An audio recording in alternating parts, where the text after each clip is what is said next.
Welcome to the Deep Dive. Today, we're going behind the scenes of The Diary of a CEO. It's a podcast that has like over 1 billion streams. What's the big deal? Well, it's like you're getting a VIP pass to the minds of some pretty fascinating people. They've climbed to the top of their fields. But it's not your typical business success stories. Yeah, you're right. It goes way beyond that. What's really interesting is the range they cover. We're talking like neuroscientists and even former spies, even experts on power dynamics, Like Robert Greene, he wrote The 48 Laws of Power. Yeah, that episode with Green really got me thinking. He goes into some pretty intense strategies for building confidence, persuasion, and navigating power structures. It's a little controversial, but let's be honest. Who hasn't been in a situation where they needed to like finesse a negotiation or pitch an idea? Green's insights could actually be helpful there. It's true. His work can be a bit Machiavellian, but understanding those dynamics is important in a lot of professional settings. Speaking of navigating complex situations, there's also a fascinating episode with a former CIA spy. Oh yeah, that one is full of intrigue. He breaks down how to read people like a secret agent, how to spot deception, and even how to subtly influence situations.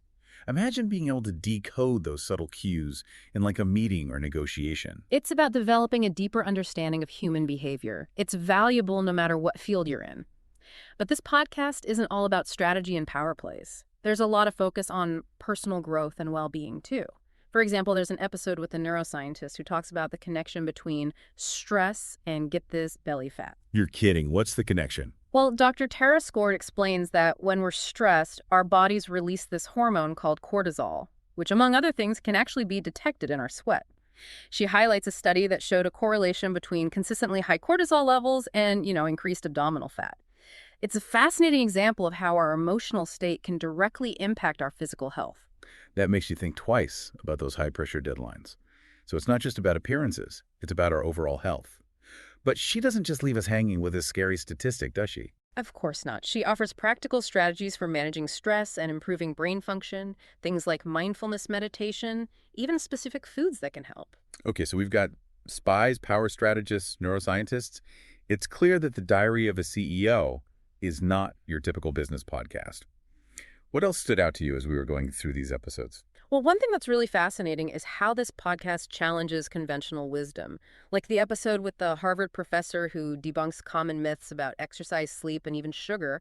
It's all about questioning those long-held beliefs and looking for evidence-based information. Yeah, he totally flips the script on some of the things we've been told for years. Exactly. For example, he challenges the rigid 8 hours of sleep rule and points out that it really depends on the individual. Some people might thrive on less sleep while others might need more. It's about understanding your own body and what works best for you. And that ties into something you might find helpful from another episode, the one with the former Google X officer who speaks out about the potential dangers of AI. This is a crucial conversation to be having, especially considering how rapidly AI technology is advancing. He's not saying we need to be afraid of AI, but rather that we need to approach its development with a critical eye, thinking carefully about ethical guidelines and safeguards. It definitely makes you think about the implications, both positive and potentially negative. Okay, so we've got a taste of some of the big ideas from The Diary of a CEO, but we've only just scratched the surface.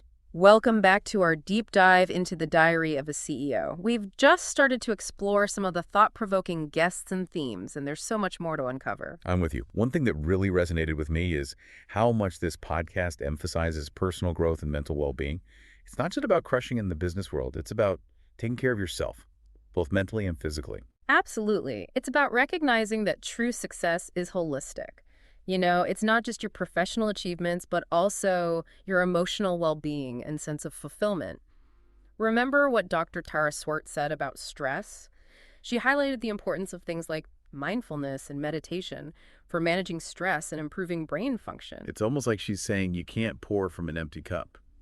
If you're not taking care of yourself, it's going to show up in every aspect of your life. Yeah. From your work to your relationships. Exactly. And what's interesting is that even Robert Greene, who's often associated with this strategic, almost ruthless approach to power, acknowledges the importance of emotional intelligence. He argues that understanding your own emotions and motivations is key to navigating social dynamics effectively. That's a good point. It's not just about manipulating others. It's about knowing yourself and how you react in different situations. Right. And this theme of challenging conventional wisdom, it pops up again and again. Think about that Harvard professor debunking those health myths. He really encourages listeners to question assumptions, do their own research, and not just blindly accept what they've always been told. It's like he's giving us permission to be skeptical, which is so important in today's world. We're bombarded with information from all sides. Speaking of challenging assumptions, the episode with Mo Gaudat, the former Google X officer, really got me thinking. His take on the potential dangers of AI was pretty eye-opening. Yes, it's a conversation we need to be having. He's not saying technology is bad, but we need to be mindful of the ethical implications as AI becomes more and more powerful. He actually draws a parallel between AI and the story of King Midas, whose touch turned everything to gold. At first it seemed like a blessing, but it quickly turned into a curse. That's a great analogy. It reminds me of that old saying, be careful what you wish for. We might be creating solutions that ultimately create a whole new set of problems. Precisely. He argues that we need to be thinking about the potential consequences of our technological advancements right now, not after the fact. It's like we're at a crossroads where we get to decide how this technology shapes the future. And that's a huge responsibility. It is. And that brings us to another important thread running through the diary of a CEO, the importance of action. It's not enough to just listen to these episodes and be intellectually stimulated. It's about applying what you learn and making changes in your own life. You're so right. It's easy to get caught up in the ideas and forget to actually do something with them. What I love about the Diary of a CEO is that it's not just a podcast. It's a community. People are sharing their own insights, asking questions, supporting each other. I agree. It creates the sense that we're all in this together, figuring things out and striving for something better, whether it's starting a business, pursuing a creative passion, or simply adopting healthier habits. We can learn from each other's journeys. And that's what's so empowering about it. It's not just about individual success. It's about collective growth and creating a better future for everyone. Exactly. As we head into the final part of our deep dive, I want you to think about which episodes have resonated with you the most. What are the key takeaways that you can actually apply to your own life? And what actions can you take to move closer to your goals? Remember, even small steps can lead to big changes over time. Welcome back to the final part of our deep dive into the Diary of a CEO. It's been quite a journey, exploring the minds of these incredible guests. And now it's time to distill all those insights into something we can actually use. What stood out to you as we were going through this? Well, one of the biggest takeaways for me is the power of mindset. These successful people, no matter what field they're in, they all seem to have a certain mental resilience, a way of approaching challenges that really sets them apart. It's like they just have this unshakable belief in themselves and their ability to figure things out. But it's not just blind optimism, is it? No, it's much deeper than that. It's about self-awareness, understanding your strengths and weaknesses, and having the grit to keep going even when things get tough. Remember what Dr. Swart said about stress? Managing your emotions is crucial for making good decisions and staying focused on your goals. And it's not about being perfect or never failing. Actually, a lot of the guests talked about failures they'd faced along the way. Yeah. What's interesting is how they viewed those failures, not as defeats, but as opportunities to learn and grow. Yeah. That growth mindset is so important for anyone who wants to really achieve something big. I mean, think about it. Every successful person has a story of setbacks and challenges they had to overcome. It's those experiences that shape them and ultimately make them stronger. So if you're listening to this and you're feeling discouraged because you've hit a roadblock, remember it's not the end of the world. It might actually be the perfect opportunity to reassess, learn something new, and come back even stronger. For sure. Now, cultivating that kind of resilient mindset, it takes work. Mm-hmm. One thing that came up over and over in the podcast is the importance of continuous learning. Yeah, they all seem to love soaking up information, whether it's books, podcasts, or just being curious about the world around them. But it's not just about passively taking in information, right? It's about applying it, experimenting, and figuring out what works for you. Exactly. It's about developing critical thinking skills, questioning assumptions, and forming your own opinions. Remember that episode with the Harvard professor? He was all about challenging conventional wisdom and looking for evidence-based information. That's a muscle we need to be using all the time. And that's what I love about the Diary of a CEO. It's not just entertainment. It makes you think more deeply, and it makes you want to take action. It encourages you to question what you think you know, explore new ideas, and get outside of your comfort zone. It also highlights the importance of community and surrounding yourself with good people. Whether it's mentors, people you work with, or just a network of friends and family, having people who believe in you makes a huge difference. It's like having a team of cheerleaders, but also people who are going to push you and hold you accountable. Don't be afraid to reach out to people you admire and ask for advice. You never know who might be willing to help or give you a great insight. Remember, success isn't a one-person show.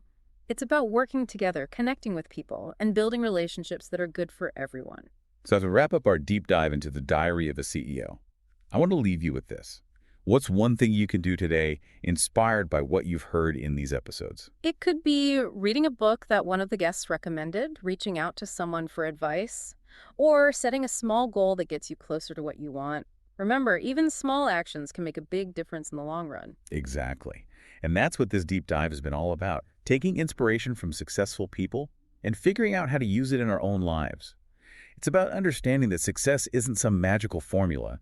It's a journey of learning, growing, and taking action. So keep exploring, keep asking questions, and keep pushing yourself to be your best. And who knows, maybe one day you'll be sharing your own story of success on a show like this one. That's all the time we have for today's deep dive. Until next time, keep diving deep and keep learning. Today is your lucky day. Today is the day that our $3 website works for you, paying you directly to your PayPal daily. Imagine $3 ongoing continuous payments to your PayPal account. Imagine falling asleep and waking up to $300 in your PayPal account. How would this make you feel? How could this help you? What bills could you pay? What kind of fun could you have? What does that retirement look like now? All for a one-time payment of $3. This website is DFY done for you, fully built and completely hosted, and never stops collecting payments for you. You have spent $3 on coffee on a regular, but that coffee won't help you create multiple streams of income. Click the link below.